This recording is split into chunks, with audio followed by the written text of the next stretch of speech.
we're just going to give a few minutes for other people to sign in, and then we're going to get going. The series typically goes from 12 o'clock until just about 1 o'clock, and we do try to stay on time, but sometimes we do go over a little bit. So if you can, stick around with us. Right now we have about 29 participants, and we'll just give everybody just one more minute.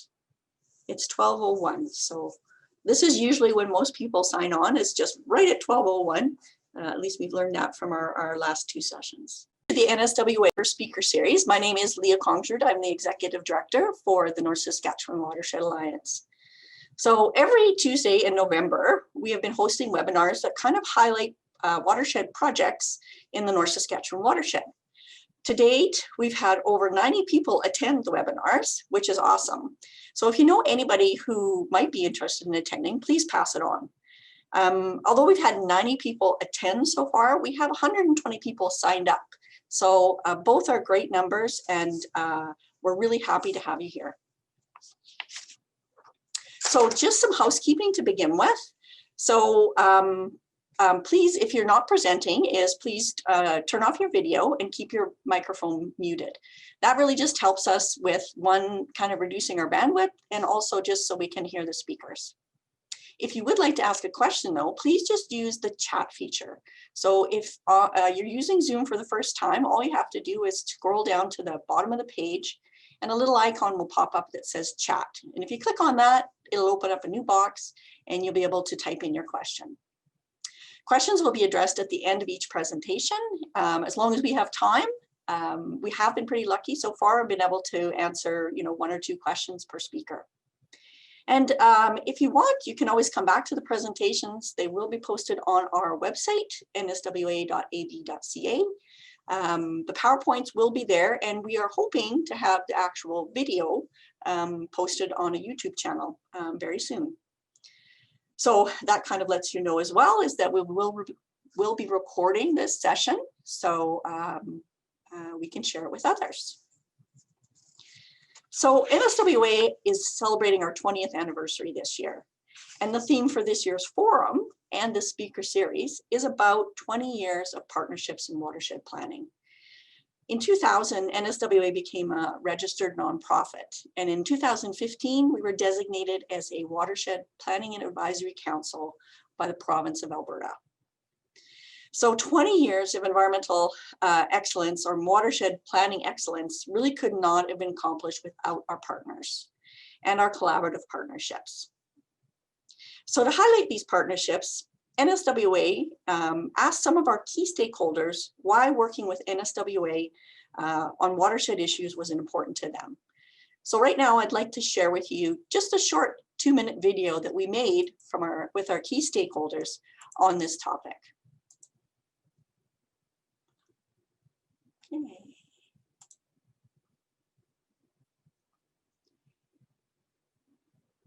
Sorry, just give me a chance. I had this all set up, and then of course, as soon as we go to show it, it's not. Here we go.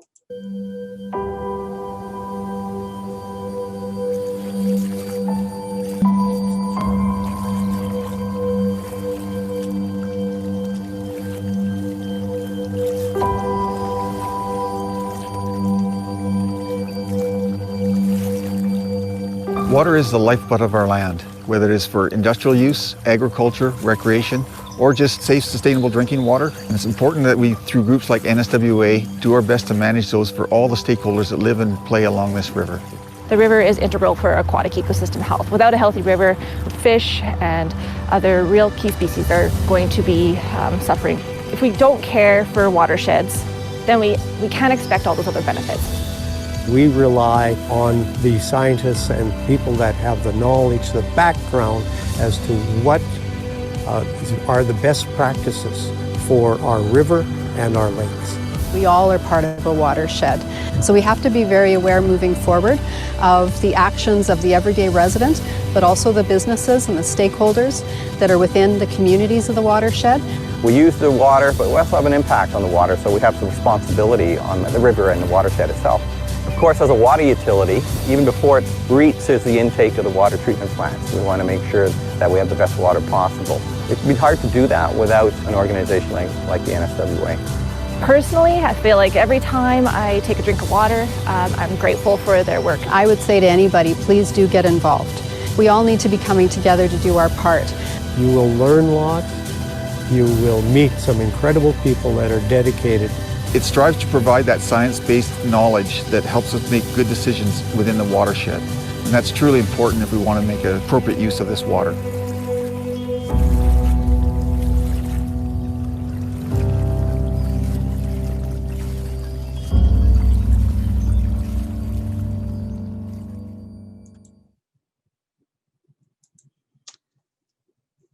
So that was our video celebrating our 20th anniversary.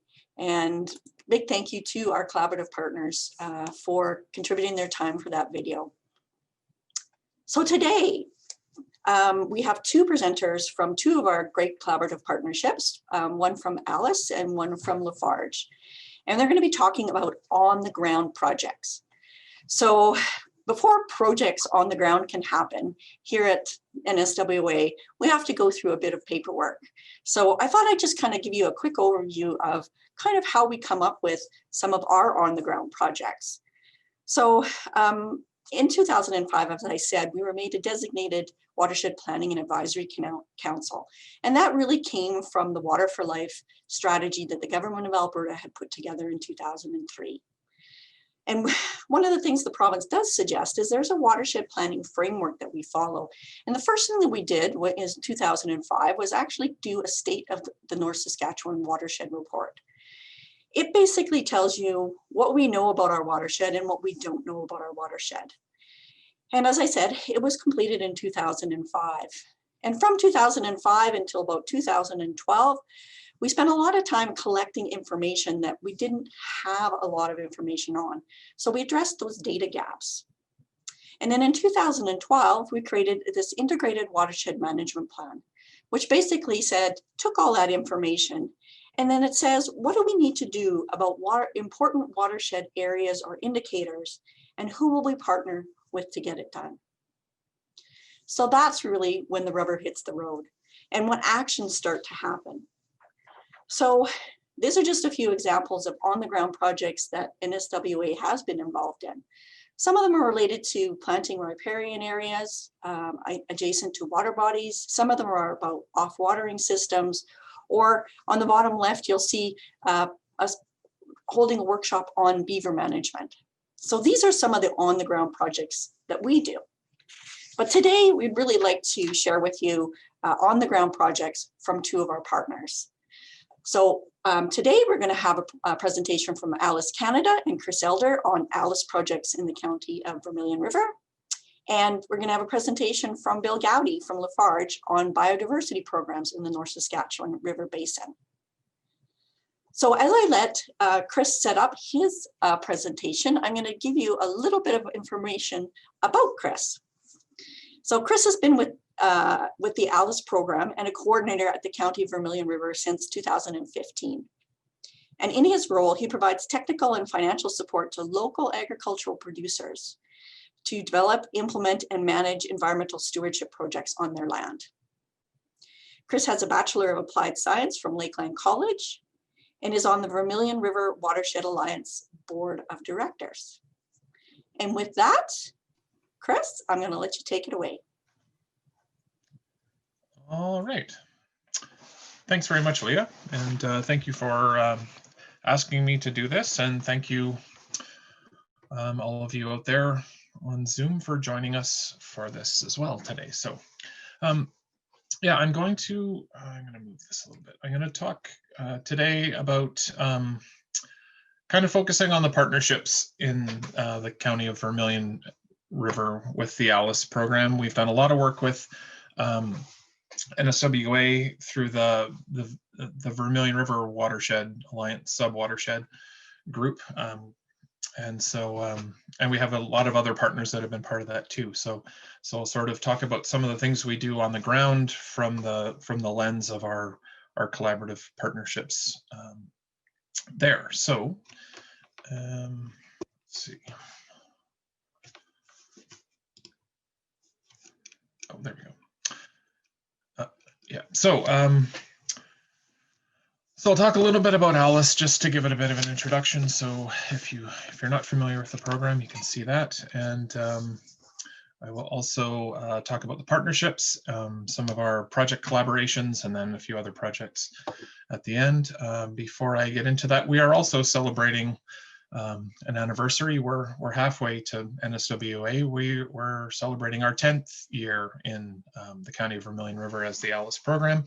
And so to celebrate that, we have a project showcase on our website. It's on the ALUS page of the county website. So I'd encourage you to take a look there if you want to learn more about the program and some of our projects. We have a lot of projects on there, producer interviews and videos and some maps and photos and that sort of thing. So it's a lot of kind of interesting stuff to explore. So I'd encourage you to take a look at that to learn a little bit more. And I try to choose some projects here that, well, I did choose projects that aren't duplicated in that, so that if you're looking on there, you'll see some new things from today too. Okay, so kind of quickly, ALUS is a program that helps farmers and ranchers to produce ecosystem services on their land. There's a number of services that all of these projects deliver: cleaner air, cleaner water, habitat for wildlife and pollinators are kind of the big ones. But there's many things that come with that, and we do lots of different project types, from wetlands, fencing and watering systems, riparian buffers, eco buffers, shelter belts.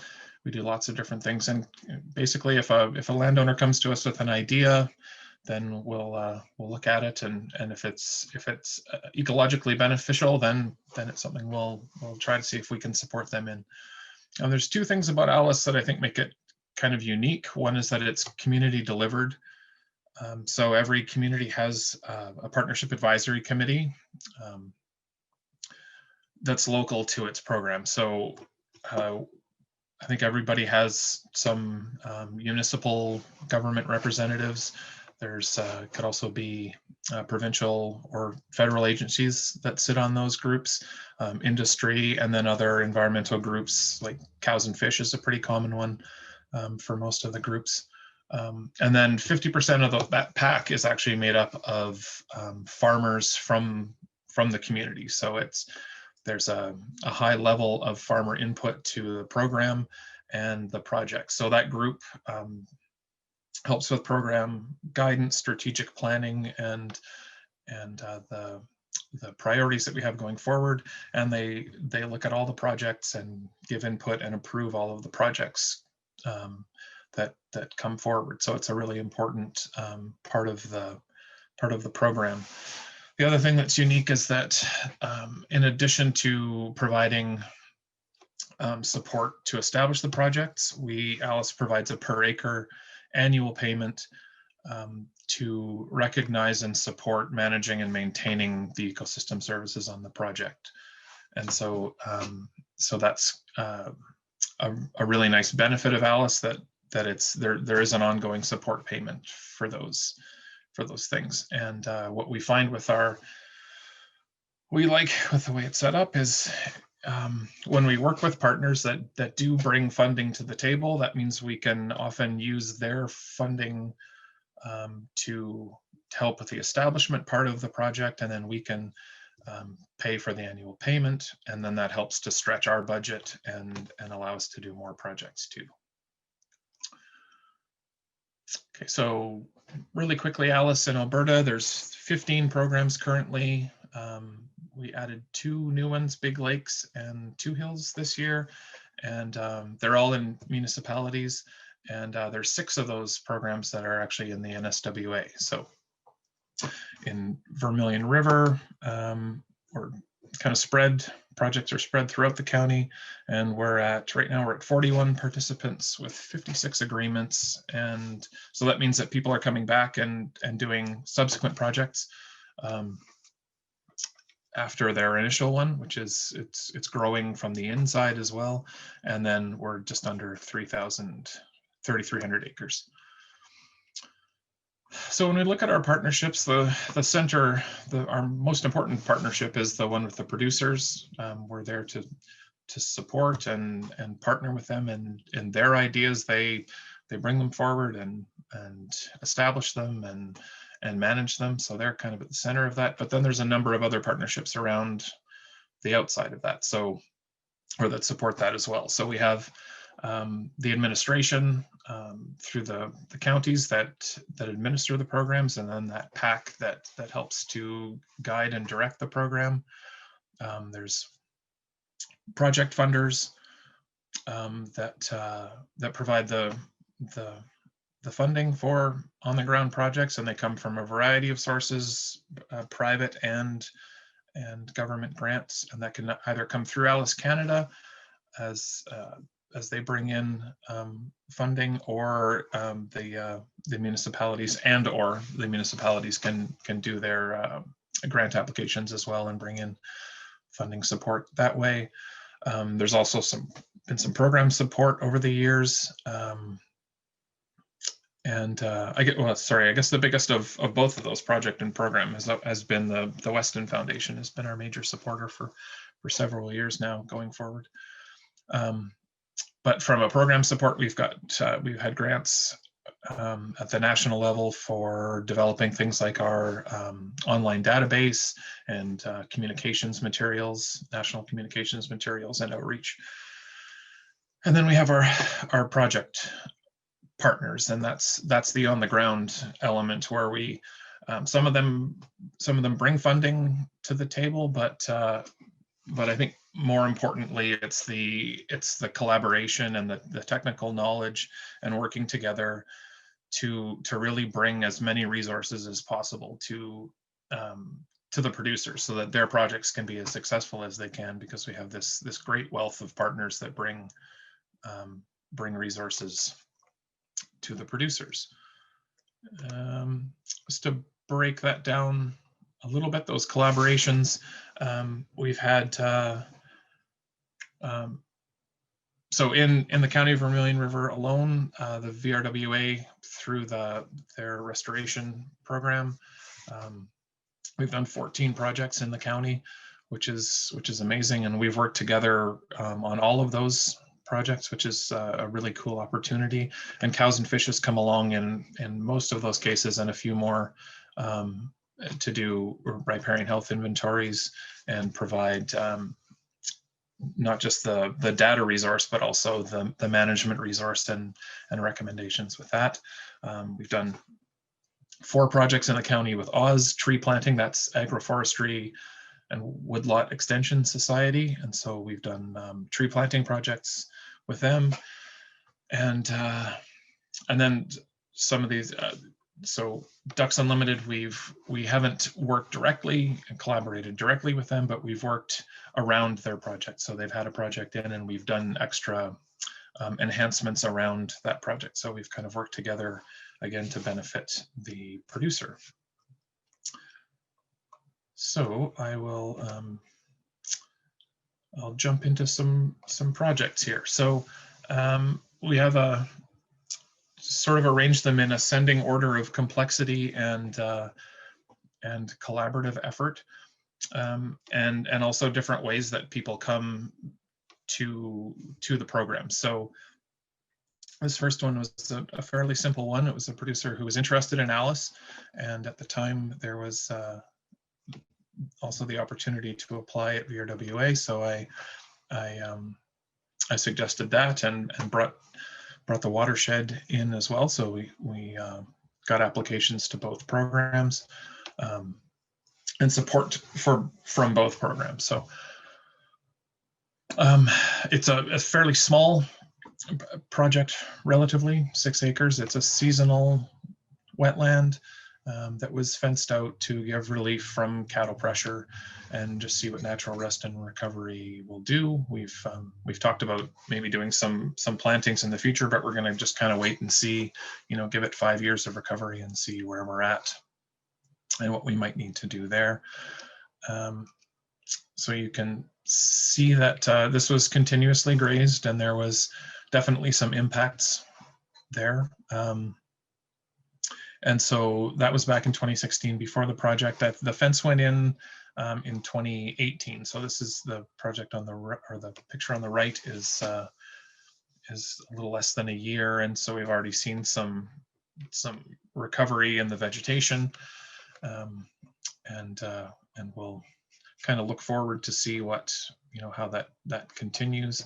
And there's another view of another part of that where, in the past we've got bare ground and some grazing there, and now we can see that the vegetation communities are starting to recover. So that's a very good sign there. So that's kind of a simple one, a simple start. This was one that I had applied to, a landowner that applied to the VRWA program, and then because it was in Vermilion River, they thought that would be a good fit, and so we actually both went out and visited with the landowner and went and looked at the project idea that he had and what he wanted to do, and kind of worked out a way to support that together. So this one is along the Vermilion River where it was pastured. And this is actually, I think this is the only one, the project that we have actually on the river itself in CVR. So that's kind of a cool, makes it a bit unique for us at this point. It's again, fencing and watering. They have a well off-site that the cows can access clean water. And then once the project was in, actually just this summer, Cows and Fish came in to do a riparian health inventory to give us some feedback on how things are looking there. So again, this one's kind of a bit of a natural rest and recovery, and we'll do some evaluation to see what that'll look like in a few years, and whether we need to actually add some more action to that, maybe with some plantings. Part of the reason is because this is in the floodplain. It's very flat, very slow moving, and so this floods every spring. Basically the whole valley fills up, and so it's very difficult to manage with livestock. It's difficult to fence, and a challenge, to figure out exactly what to do there. Fortunately, he doesn't hay it; it's only grazed, so he only grazes it in years and times that he can get actually down there. But it is a challenging spot to try to improve. But at least having a fence there prevents them from getting down to the river. So you can see this is just after the fence went in. There's definitely some cattle impacts. So there's bare ground and some trailing there, and the vegetation community is also has been impacted too. It's quite, from a wetland standpoint, it's quite patchy, and hasn't really come in the way we'd expect along the river. So we're hoping that this that taking the pressure off and getting the cows away is going to really help out there. And there's just another shot looking back, and you can see from the fence that there's already some impact, just even in the grasses filling in. We're not seeing some of the emergent vegetation or willows that we might expect potentially, but at least we're seeing some improvement there. And there again, we're not quite sure what to expect here, but we'll take a look at it in a couple of years and see if we might need to do some extra plantings along there. So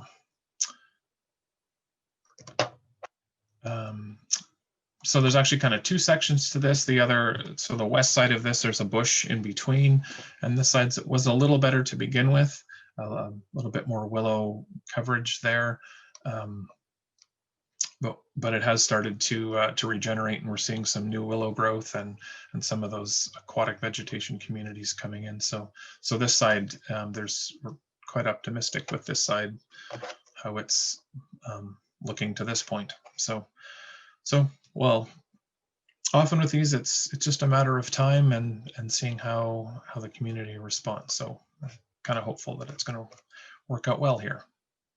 Okay, and so this one's kind of our gold standard of collaboration. This producer actually got in contact with Oz at a workshop somewhere along the way. And so we had just done a project, an eco buffer project with Oz, and they had contacted me to say that they had someone interested in the county and would I be interested in talking about ALUS, and we brought in the Watershed, and the producer was also interested in some sustainable grazing management as well. And so we at that time we had a sustainable agriculture coordinator that came out or that was helping out with management as well. So that day, that morning, 4 of us came out to visit with them and drove around their section and looked at their project ideas and talked about how we might be able to help them. And so that was, really four different groups kind of working together to maximize resources for the producer. And then once we decided to go ahead with the project, and I think actually after the fences were in, then Cows and Fish came in and did our riparian health inventory as well. So now there's a 5th partner collaborating on this. So it's just under 50 acres total. They had several wetlands and wooded areas around their property. We did fencing on, and Oz planted 3,600 trees and shrub seedlings throughout. A lot of them were centered around this larger wetland in the northeast corner. So we quite a varied approach to this project. Here you can see the understory when we first visited. It had, again, this property was under continuous grazing, and so it even after 1 year, there's been some recovery there, so things are looking quite good. We'll have to wait and see how the seedlings they planted quite a few seedlings in this area, so it'd be good to go back in the next year or two and see how that has come along. Yeah, so we're already seeing some good recovery there. And there again is another view of some, another fence line contrast of grazing versus non-grazing. We followed the lead of Cows and Fish on all of these fencing projects, where we do suggest putting in gates so that they can bring livestock in out of sensitive time periods, and just for short grazing to come in and clean things up, clean up some of the litter, and give the canopy a chance to open up a little bit. So these aren't permanently excluded areas; they're areas that are well managed to increase the health of the system. So, and we're already seeing some regeneration there of the seedlings, which is a good sign.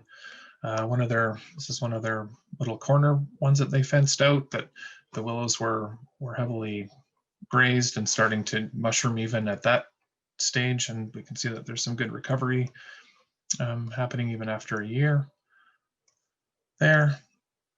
And another spot that was quite impacted, that we've seen the vegetation start to come back, and some of that physical damage is going to take longer to heal, but at least we've got some relief for those wetter areas where there was some animal impact. And the last one I wanted to talk about was a really unique relationship we have with Lakeland College. So ALUS has had a project with Lakeland since 2012, and they've since added 2 new agreements there, so they have 3 total. And we've been able to work with the student managed farm students as well as the environmental science students to bring project ideas and to try some techniques of various things. So it's been a really unique opportunity.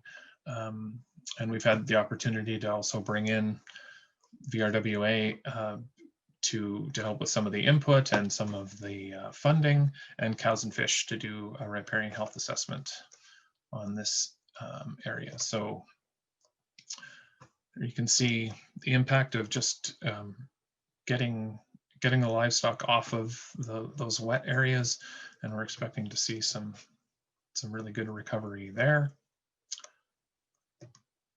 And this is so there's 2 water bodies. This is the smaller of the 2, and again, some good recovery in the short term. We did 2 different fencing treatments. One was steel posts from one-time fencing and sundry, and the other was a traditional wildlife-friendly fencing with its smooth top and bottom wire. And we also have a portable watering system that they'll move around that property as well. So really good opportunity here to work with the students, and this will also be used as a demonstration site that we can bring producers to and show them the different types of fencing and the impacts of fencing out water bodies. So we don't just do wetlands and we don't just do fencing. We do a lot of other things in the county as well. We have some unique projects around. We've fenced out an old building and did some work with Lakeland College students to fix that up a little bit, to hopefully bring back some bats and barn swallows to that. We do grassed waterways, eco buffers. We do have a beaver flow control device, and grassed field approaches for clubroot mitigation is kind of the aim with that. Actually, if you do check out our showcase, a lot of those project types are featured on there, some of our unique stuff. So yeah, that's a really quick run through of some of the projects we've done and the opportunity that we've had to work together. So thank you very much. Awesome. That was really great, Chris. I put in the chat here that I love the before and after photos. I mean, it's one thing to have a report and such, but a photo is always really great. I also just loved how you worked with one partner who connected you to another partner, to another partner, to another partner. And really that is, one of the foundations of our success is just working with those partners who then connect you with others. So that's really cool. So I think Elisa is going to kind of monitor the questions. Did you want to go ahead, Elisa? Sure. So the first question is from NSWA.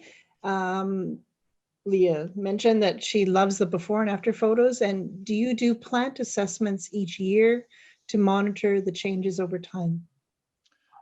We don't do them every year just because there's too many projects and too many things to monitor. We do an initial riparian health assessment of some sort, a vegetation assessment, whether that's in-house or if we can work it out to do it with Cows and Fish, we'll do that within the first year.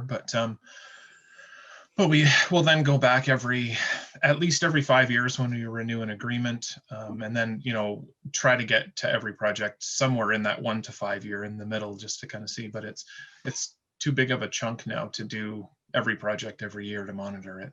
So, and sometimes those changes aren't really dramatic. They may be the first year, and then the second to fifth there's not maybe as much of a change, but it's good to go back especially that 5th year, and really see what's happened there. So cool. For sure. Great. Thanks, Chris.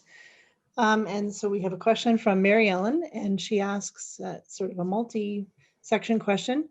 What are the challenges to fencing around a floodplain? Are there best practices you have adopted, and have fences ever been swept downstream?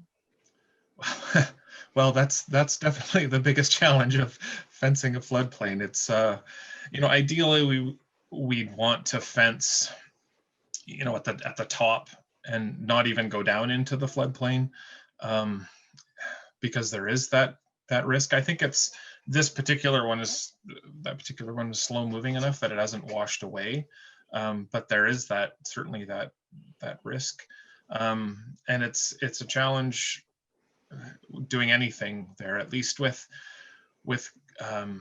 grazing. Like that's still good pasture land down there, so when they can get down, it's good to at least have the river protected, and we tried to get it back as far as we reasonably could. But yeah, I don't know, best practice is probably not to fence in the floodplain really, but it's a challenge, and you've sometimes got to, you know, make the gain that you can, and you know, if a producer is wanting to protect that shoreline, that's a really important part too. And so we wanted to get what we could. There isn't really a great answer for that, unfortunately, other than it's a floodplain, and that's the way that is. So Yeah, for sure. Thanks, Chris. But it's important to go ahead with the project if you have the support of the landowners. And so I think we have time for one more question, and this is from Petra. Have recovery times increased with the last few wet springs and summers, or are they always quite quick to recover once grazing pressure is removed? I think I've been kind of surprised at how quickly removing grazing pressure can impact. Whether it's changed a lot, I mean, we've had really 4 wet years here, and I've been with the program for 5, so I don't have a huge frame of reference to what past recovery has been. I think generally speaking, just you know, getting the cows out of there, especially in a continuous grazing situation around a popular spot for them to be, just getting them out from a vegetation standpoint, it recovers quite quickly. That seed bank activates quickly, and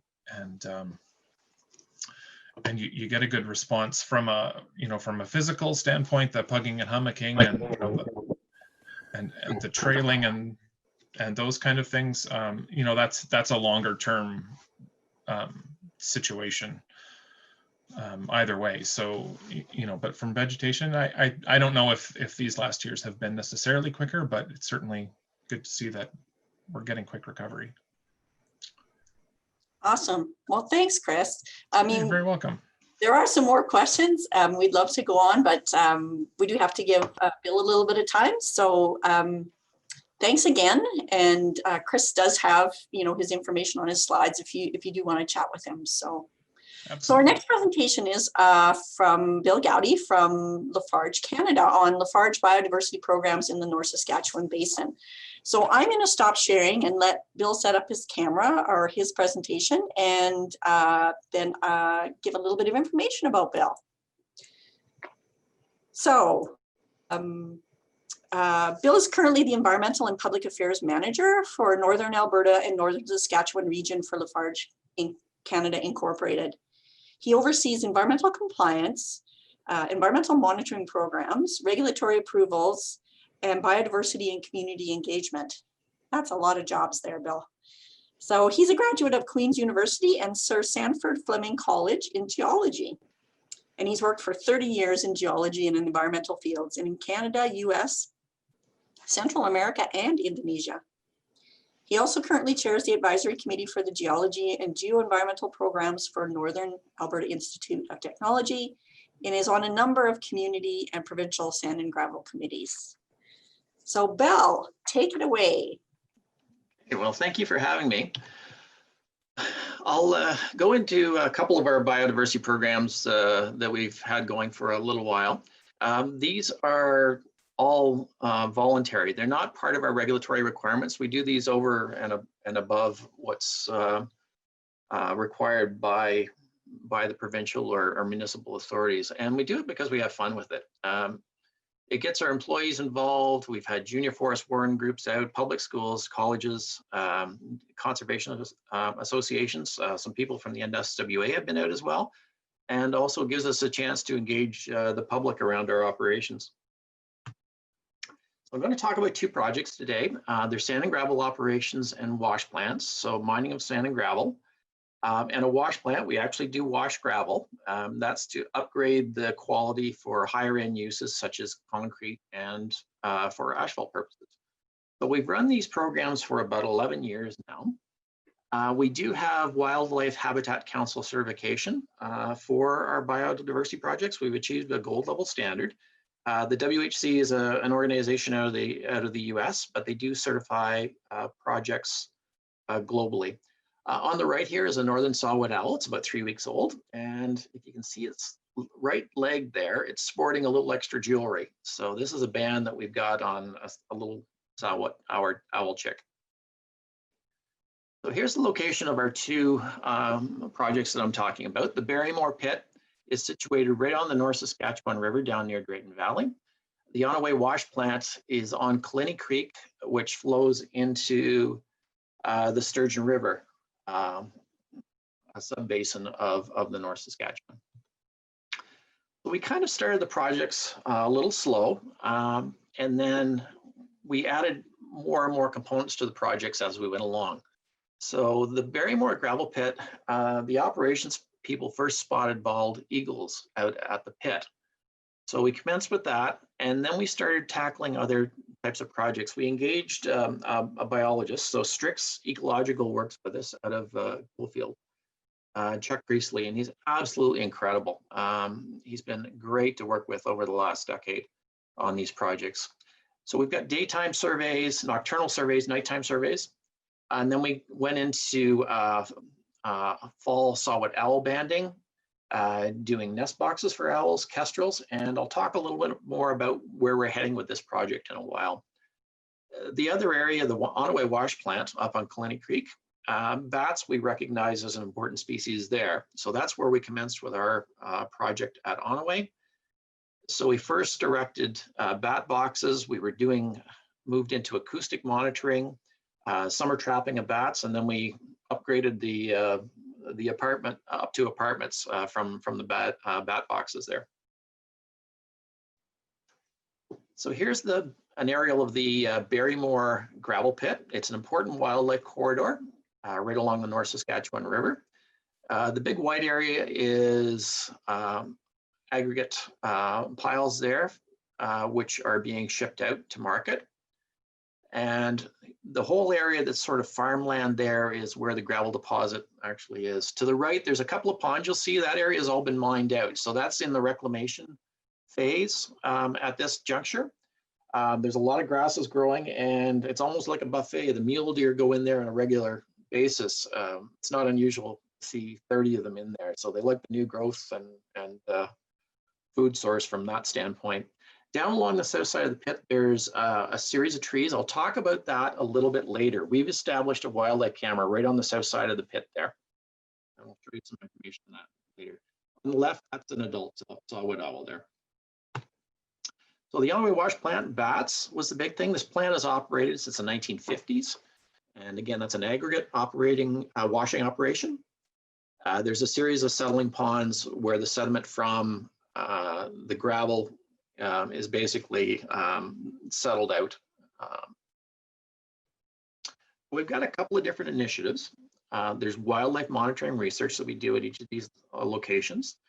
The habitat enhancement, so that's things like the nest boxes or reclamation projects. And the other thing that's very important for us is getting the community involved and bringing them out to the projects as well. So back to Barrymore, this is where we first spotted the bald eagles. And what we did was we erected a raptor pole for them. So this gave a place for them to roost, for our employees to observe them, get some pictures. So they park themselves up there every once in a while, and they get the chance to take a couple of shots at them with their cameras. There are a nesting pair. They're out there every single year. We typically have 2 chicks. Last year, I believe we had 3. So every year they're out there. We have new eaglets every single year. So we moved into the nest surveys for raptors in 2010. And you can see a number of nests that are established in the trees around the operation. So we're doing an inventory of that. Also look at the different species that are in there. So there's all kinds of raptors around the operation. So a Swainson's hawk, a red-tailed hawk, and the one on the left is actually with the spectacular plumage is an American kestrel. And that's been the focus of a lot of our work in the last few years. Nighttime surveys we do as well. Well, how do you do a nighttime survey? Because you can't see anything. Well, you just go out and you listen. And Chuck is incredible. He's got an inventory filed in his head, probably of about 250 bird calls. So he just goes out and listens to the birds to see what's there. So that's how we do our assessment of that. So again, a little northern saw-whet owl check. And so we catch them, we weigh them, we band them, we determine what sex they are, and then we release them. And these little guys will actually lay right in your hand. They're just tucked in like a little hammock. And then you roll them over and they might take off, or they might just sit there for a little while. So here's one I had.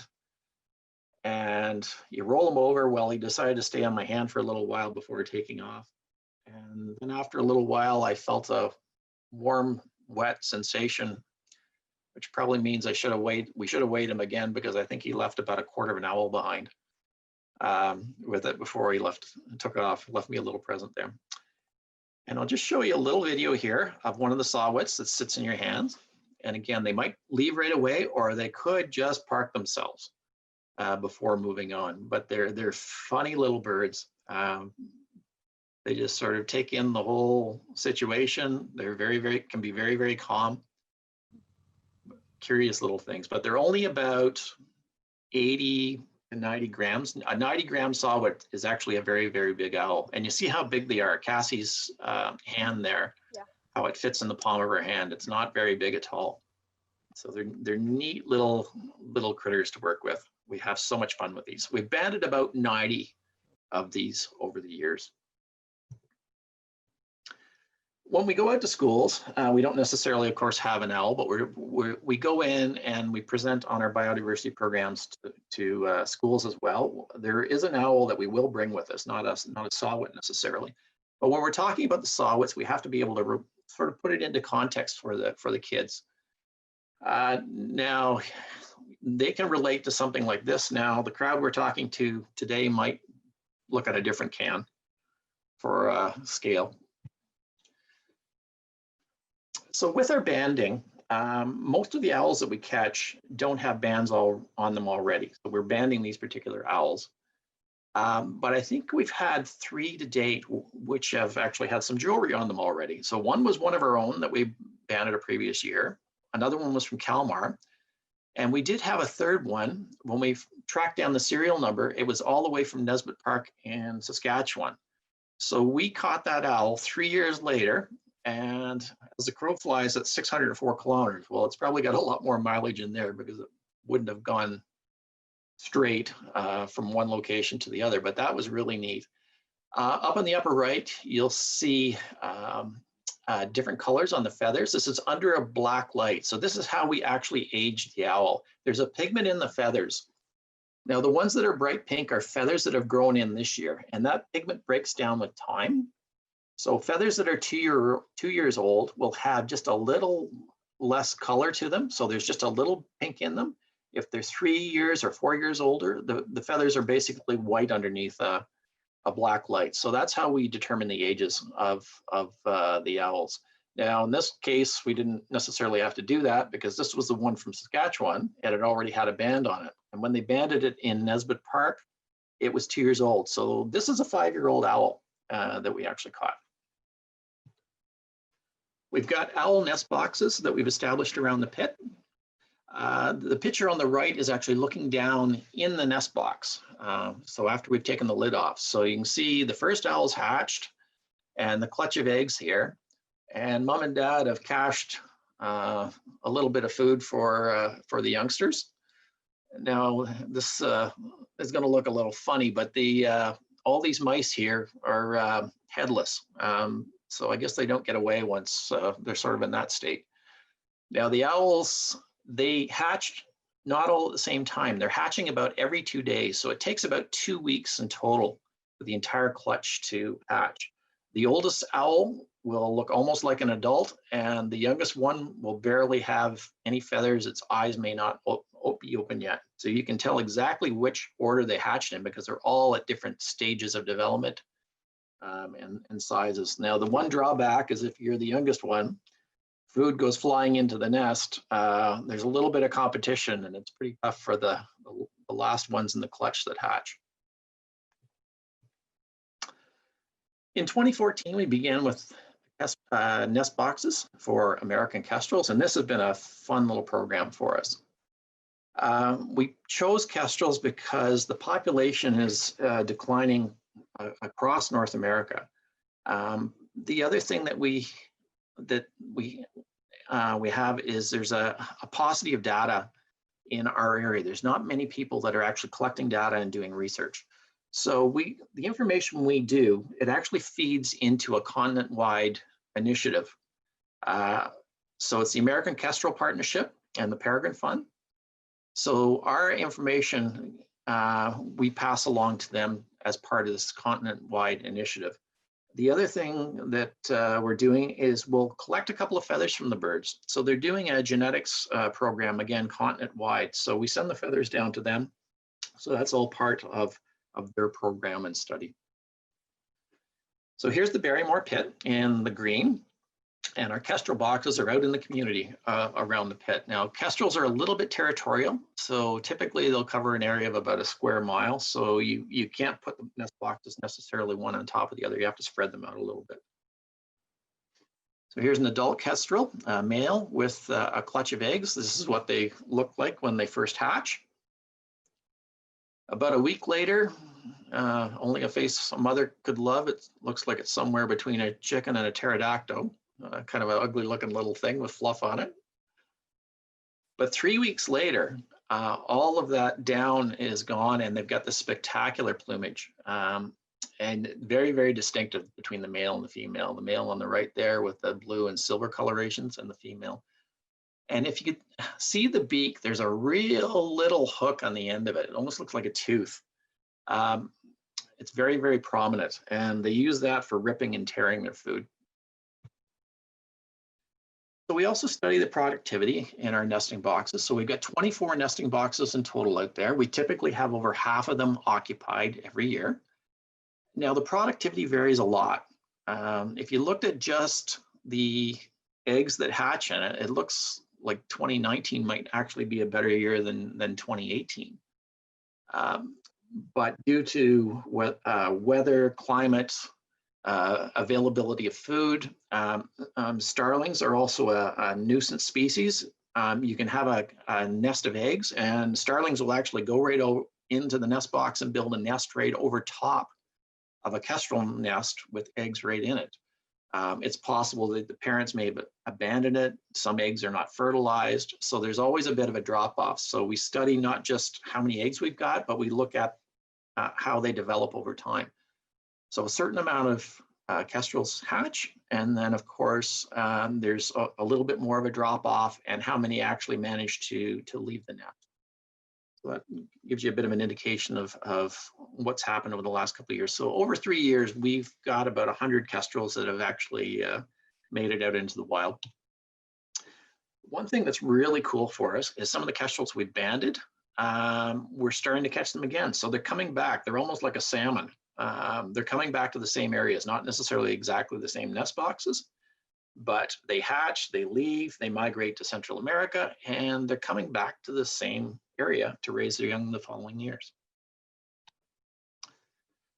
We have cameras on the nest boxes, and it's great to get still shots. We do some videos with them, but we do a lot of study with that as well.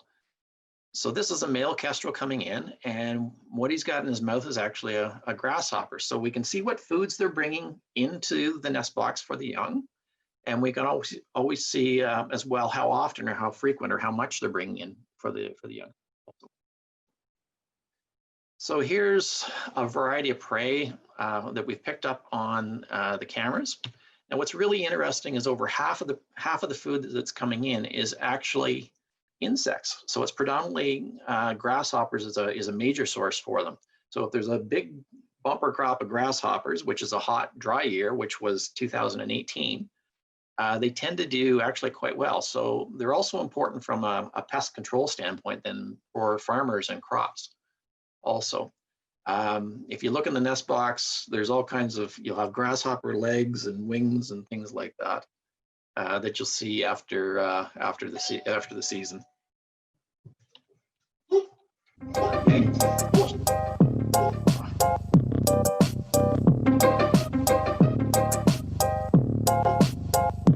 Yeah.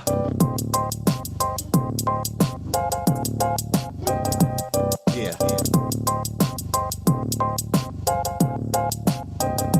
Yeah.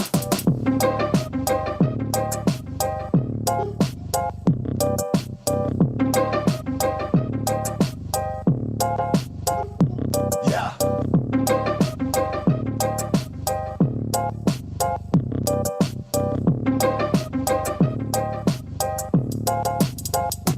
Yeah.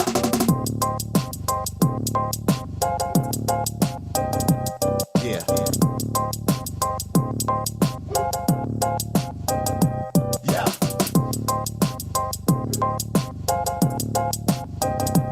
Yeah. This was a fun one for us because it was one weird little behavior that we picked up on our cameras. So mom actually stole the prey from the adult male, came back a minute later and fed the kids. So I guess she rules the roost. Look who the good parent is. So we're doing some additional research. We're moving into some new things with the kestrels.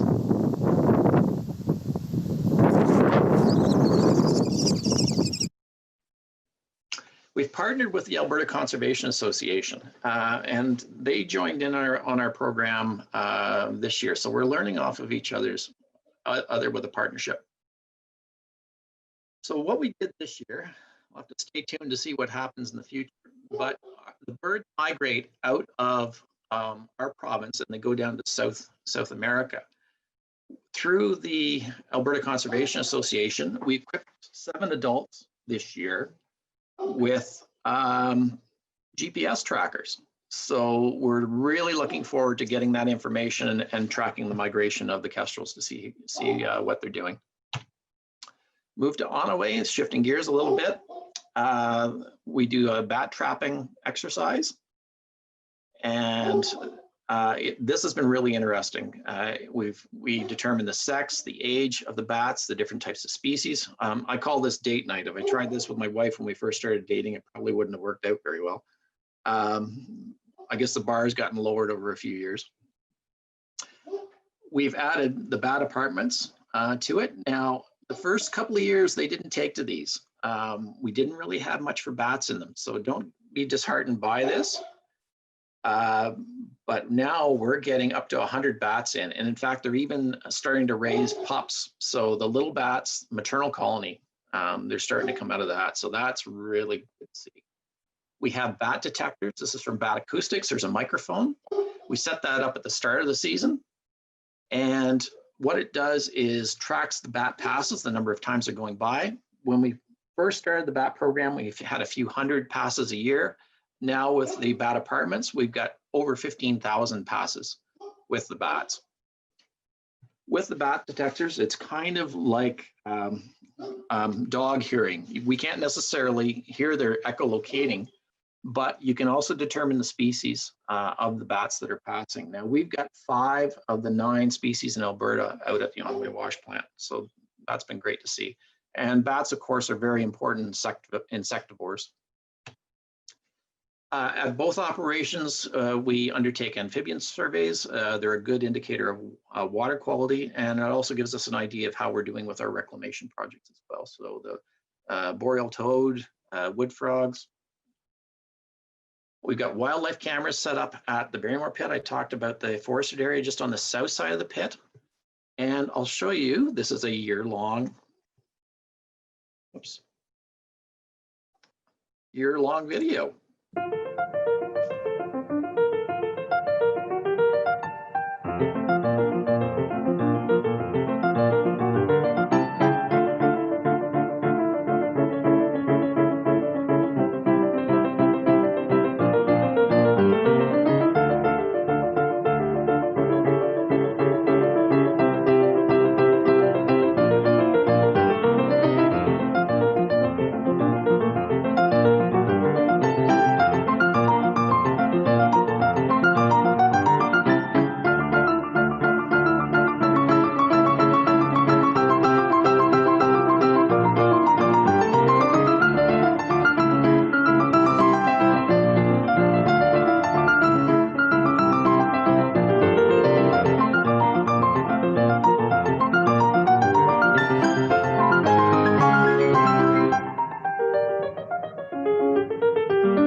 So it's kind of interesting to see how much wildlife activity you can have alongside an industrial operation. The last animal we had there with the hard hat and the safety vest, what was kind of funny the one time was we actually had that photo. The very next photo on it, which was, they're all time and date stamped, was about 30 minutes later, and it was actually the cougar. So they weren't far behind the people that were actually out there checking the camera. So community, we love getting them involved. This is a group of junior forest wardens. So we've got them out for an owl banding night here. And this is Chuck Priestley with Strix Ecological. And Chuck is absolutely incredible with kids. And he's just so passionate, enthusiastic about his craft. Chuck did his master's on saw-whet owls. We bring school groups out to the operations to show them the aggregate operation, but also to participate in pond dipping as well. So this is at the Underway wash plant. So we're looking at water. So we'll go and get water out of the stream, and you're looking at water skimmers, or it might be beetles, those sorts of things. So the kids actually identify what they've scooped up in their water samples there. So we do this through the Parkland School Division. It's great to get the kids out, gives them an opportunity for a field trip as well. Michelle on the right here, this is a 3-week-old saw-whet owl in one of our nest boxes we're about to band. And one of the junior forest wardens in the middle there, it's funny what the saw-whets will do sometimes. So Chuck has done his thing. We band, weighed, determine what sex it is, release the owl. It goes 10 feet and it parks on this little girl's head and sits there like a parrot. So any port in a storm, I guess, sometimes. But it was absolutely hilarious. But it's amazing where they go. I've had them fly and stick on my chest before as well. So usually they take off and go up in the trees, but sometimes they'll go some funny places. And this, for me, is what makes it all worthwhile, getting the kids out and participating in this. Again, Chuck has done his thing. He's got the northern saw-whet there. They'll lay right in your hand, flat on the back, just like a hammock. And then you roll them over to release. Now, Lorelei here, well, you can see the expression on her face. She's taking all this in. Her mother calls me every single year, wondering when we're going to do this. They just love getting out to do this. Like, again, we have so much fun with this and enjoy having people out to join us. So just in summary, we've done this for 11 years now. It's a pretty good indicator that we can work in conjunction with wildlife protection, wildlife habitats. We've learned a lot. It also helps with our employees. They're paying attention to this thing. It improves our best practices as well. So we're taking these things into account when we're running our operations. You've seen the slow gradual build. We started with things like wildlife monitoring, enhancement. Any act of conservation matters. It really doesn't matter what it is, big or small. We've gotten bigger and bigger over the years. The research, we're now working in conjunction with continental-wide initiatives, so it's good to feed into that.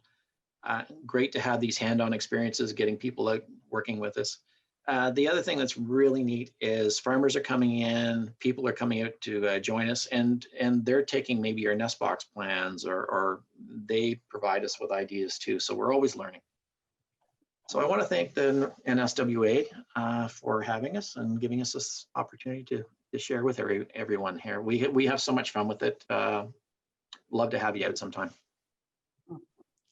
Awesome. Thanks, Bill. And you know what? We have a few questions, but I think maybe one of the things that I can ask of you is, where do you advertise like your community events so that people can actually attend these sort of things? It's gotten to be a little bit daunting. Last year we had almost 200 people out. This year, of course, with the situation, we didn't have a public event. Quite often what we'll do is we'll post it in the local community on bulletin boards. We might let a few people know, some of the area county councilors, that sort of thing. They might put it up on their community website. Those sorts of things happen with it. Awesome. Well, I mean, it is, COVID definitely put a damper on a lot of our community events, but I know that some of the staff from NSWA have come out on several occasions, and it really is quite a wondrous little trip. So whether it was the kestrel banding or the saw-whet owls. So we love the work that you do, Belle, and love to have you come back again. I'm sure you could do videos for like 2 hours straight just on some of the work that you've done. Is there, do you report this information somewhere? One of the questions was, are the studies or reports online somewhere? We do have, what we do have is we do feed our information into the Wildlife Habitat Council. We haven't posted these things online currently, but we do also feed it up to larger research organizations. So again, the Raptor Research Foundation, the Peregrine Fund. So our information is fed into them, but from a public standpoint, we to date we haven't really put that out there for consumption. No worries, and I love that you're with some partners again, like ACA, and the Kestrel Foundation. Again, I think for us, I mean, our Knowledge in November is all about the partnerships. So love that. So just to wind up, folks, and thanks for staying with us a little bit later. It's really hard to cut off when there's such cute videos. So we have one more speaker series. So next week we're having Living with Beavers with Noreen from Cows and Fish. And then if we have some time at the end, I'm going to do a few quick slides just about what's NSWA up to. And again, if you are interested in signing up or want people to find out more about it, just send it to our website. And right on our homepage, there's a Knowledge in November series, as well as our newsletters. So with that, just wanted to say a big thank you for joining us and hope to see you again next time. Thanks to our speakers, Chris and Belle. Thanks, everybody.